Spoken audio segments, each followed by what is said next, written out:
송원재TV 시작합니다. 이번 연말에 윤석열 후보에게 삼각파도가 덮쳤다. 박근혜 대통령의 사면 문제, 선대위 갈등 부분, 그 다음 부인인 김건희 씨 논란, 어떻게 대처할 것이냐. 이 세 가지가 지금 아무리 주변을 둘러봐도 윤석열 후보에게 불리한 요인들만 많고 유리한 요인들은 별로 없다 하는 부분입니다. 그러니까 이번 대선을 앞두고 크게 지지율이 출렁이는 분기점 2번 정도를 보고 있습니다. 이번 연말 연시, 그러니까 이번 새해를 맞는 이 대목, 또 이번 대선을 앞두고는 1월 말, 다음 달 말쯤에 설 연휴가 기다리고 있습니다. 이 두 시기가 어떤 지지율이 크게 변하는 분기점이 될 것이다. 이번 연말을 어떻게 넘기고 새해를 맞아야 하느냐.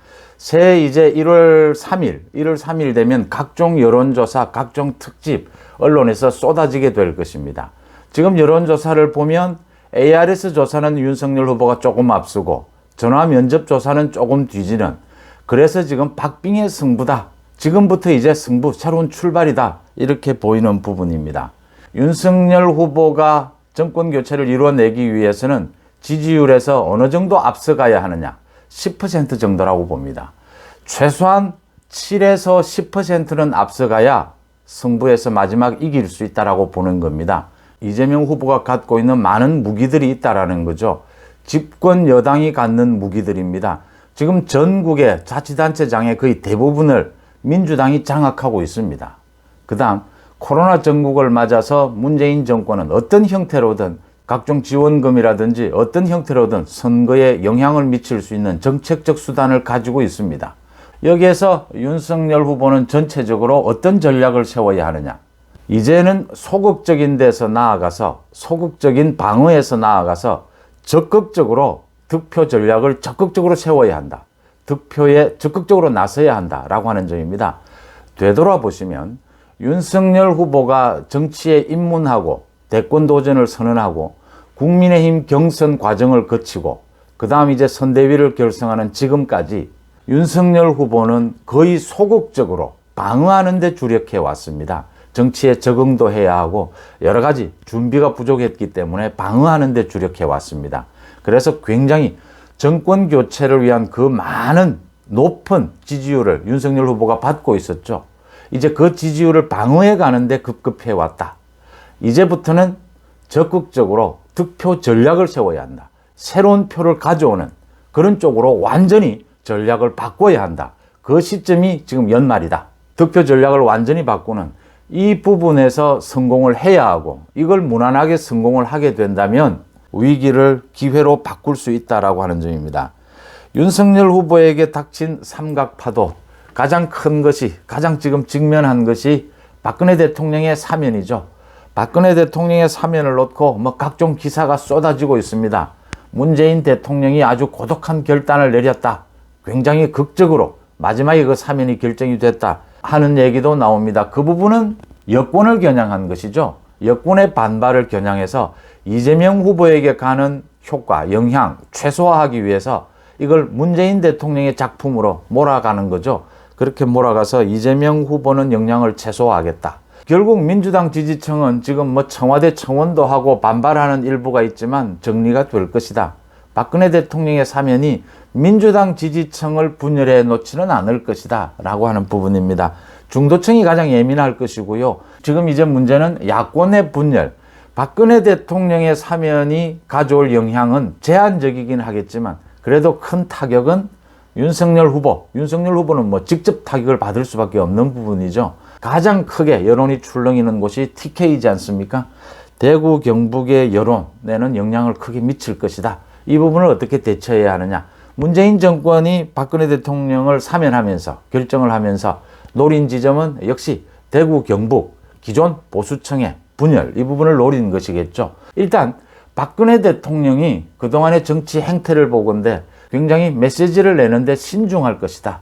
첫째, 2월 초까지는 지금 치료에 집중해야 된다. 지금 몸이 굉장히 많이 아픈 상태다. 이렇게 전국의 흐름, 특히 대선 전국을 읽는 이런 부분에 있어서는 굉장히 밝기 때문에 자신의 메시지가 보수 내부에서 또 중도층에 또 진보층, 민주당 지지층에 어떤 영향을 미치고 어떻게 그 미치는 영향이 달라진다라고 하는 부분을 굉장히 잘 알고 있거든요. 그러니까 한쪽에 이익이 되면 한쪽에 불리하고 이렇게 굉장히 예민해지기 때문에 박근혜 대통령의 메시지는 굉장히 신중할 것이다.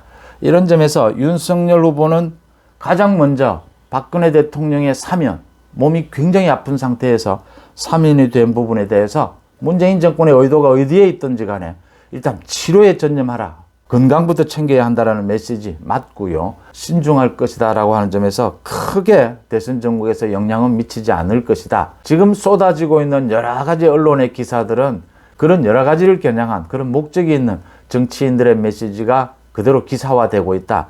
그래서 좀 선별적으로 볼 필요가 있다. 윤석열 후보로서는 약간의 거리감을 두고 볼 필요가 있다. 이런 점입니다. 그 다음에 이제 윤석열 후보에게 닥친 파도 중에 하나가 가장 큰 것이 이제 선대위죠. 선대위 갈등. 일단 김종인 위원장이 임태희와 권성동을 투톱으로 해서 선대위를 끌고 가겠다. 지금 낼 수 있는 가장 현명한 답이 아니겠느냐 이렇게 보입니다.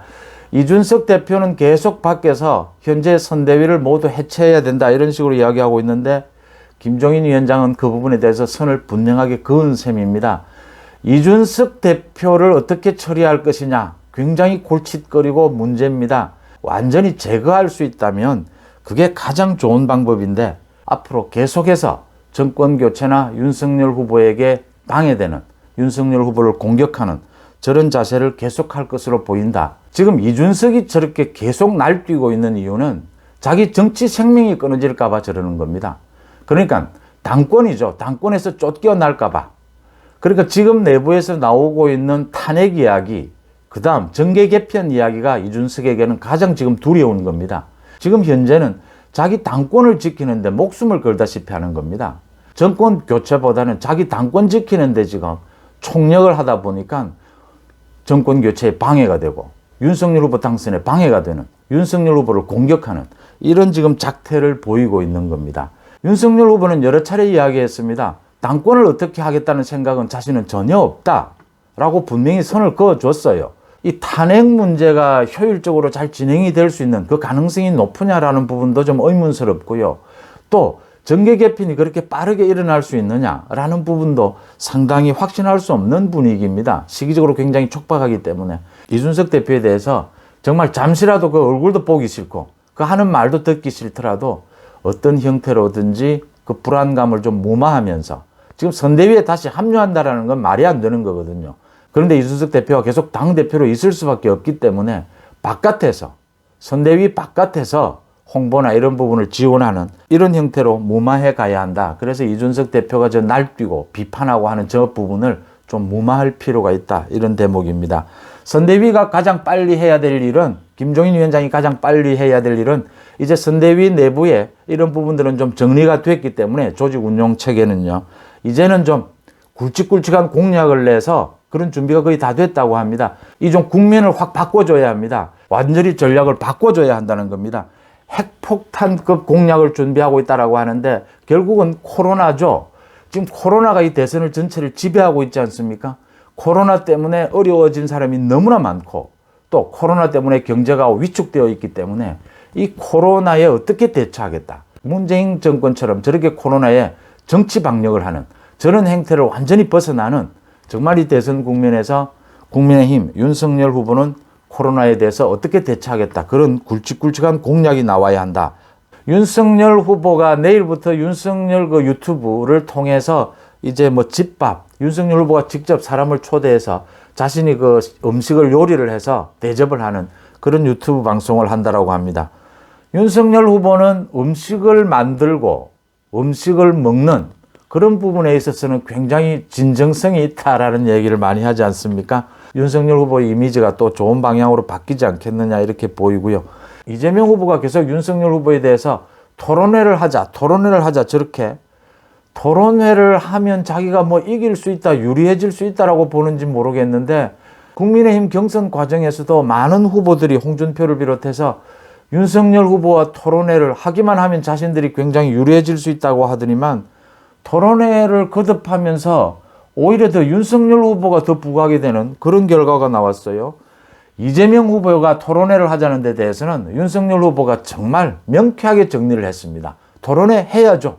그런데 매일같이 말이 바뀌는 저 후보와 토론회를 왜 해야 하느냐. 내일 되면 말이 바뀔 저 후보와 토론회에서 국정을 토론한들 결론을 낸들 내일 되면 또 말 바꿀 저 후보와 무슨 토론을 한단 말이냐 지금. 말이 바뀌지 않을 때, 말이 좀 일관성이 있어질 때, 혹시 있어질지 모르겠지만 이재명 후보에 대해서 말을 바꾸지 않는 진중한 공약이 나오는 그때 토론에 얼마든지 응하겠다. 그렇게 정리하는 윤석열 후보의 태도가 명쾌하다 이렇게 보입니다. 그 다음 마지막으로 남은 게 이제 부인인 김건희 씨 논란입니다. 이 부분에 대해서는 선대위 쪽에서는 해명을 하고 사과를 하는 게 맞지 않겠느냐라는 게 있고, 윤석열 후보는 이미 또 한번 사과를 했으니까 그걸로 이제는 넘어가는 게 맞지 않느냐. 대부분이 사실은 가짜 뉴스로 드러난 만큼 굳이 다시 또 사과를 할 필요가 있겠느냐라는 부분입니다. 민주당이 김건희 씨 의혹에 대해서 내고 있는 것이 거의 대부분이 가짜 뉴스로 다 드러나고 있습니다. 그럼에도 불구하고 이번 연말에 새해를 맞기 전에 김건희 씨 부분을 한 번 더 해명을 하고 사과를 하고 털고 넘어가는 것이 맞지 않겠느냐라고 하는 것은 선거 전략상 그게 이익이 되지 않겠느냐. 선거 기간까지 계속해서 민주당에서 김건희 의혹을 새로 일으키고 새로 불러일으키고 그렇게 할 것이 뻔해 보이는 이런 대목에서 이번 연말에 한번 그 해명을 하고 진솔한 사과를 하고 그렇게 털고 넘어간다면 앞으로 그런 부분들이 다시 의혹을 불러일으켜도 이제 국민 여론에 미치는 영향이 최소화될 수 있다. 굉장히 약해질 수 있다. 그런 전략을 생각해 볼 수 있는 대목입니다. 그러니까 김건희 의혹에 대한 논란은 거의 흑색선전에 가까운 겁니다. 검정이라고 해도 흑색선전은 범죄입니다. 이건 안 되는 거죠. 네거티브를 해서는 안 된다라고 이야기하지만 검증을 위해서 합리적인 네거티브는 어쩔 수가 없는 대목입니다. 앞으로 이재명 후보에 대해서 이재명 후보의 대장동 의혹이나 여러 가지 의혹에 대해서 검증하는 것은 네거티브적 성격이 있다 하더라도 불가피한 부분입니다. 대장동 의혹은 앞으로 계속해서 다시 크게 또 새롭게 밝혀내야 될 일들이 많지 않습니까? 그런 부분을 생각해서라도 이 가족에 대한 부분은 한번 연말에 털고 가는 것, 그것도 훌륭한 전략이 될 수 있다라고 하는 점입니다. 송은재TV 마칩니다. 고맙습니다.